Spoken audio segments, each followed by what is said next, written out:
ధన్యవాదాలు తెలుపుకుంటూ మీ అందరి దగ్గర నుంచి సెలవు తీసుకుంటున్నా.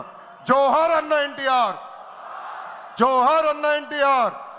చంద్రబాబు నాయుడు గారి నాయకత్వం, చంద్రబాబు నాయుడు గారి నాయకత్వం. జై తెలుగుదేశం, జై తెలుగుదేశం. వందే వందే, జై హింద్.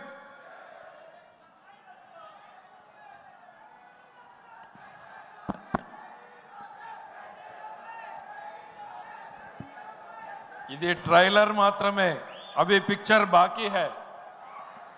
ఆయన రాజకీయ ప్రసంగం రేపుంటుంది. ఇవాళ కేవలం పార్టీని బలోపేతం చేయడానికి, తన ఆలోచనల్ని ఈ మహానాడు వేదిక ముందు వ్యక్తపరచడానికే ఈ సమయాన్ని వాడుకున్నారు. యువకులు, మహిళలు, రైతులు, కార్యకర్తలే పార్టీ భవిష్యత్తు అనేటువంటి నినాదంతో పార్టీలో రావాల్సినటువంటి మార్పులకు శ్రీకారం చుడుతూ ఈ మహానాడు వేదికతో ఆయన ఆలోచనల్ని పంచుకోవడానికి సమయాన్ని వినియోగించుకుంటూ ఆయన మరొక మార్పుకు కూడా శ్రీకారం చుట్టారు. ఈ మహానాడులో తొలి రోజు మొత్తం కూడా కేవలం పార్టీ మీదనే చర్చ జరుగుతుంది.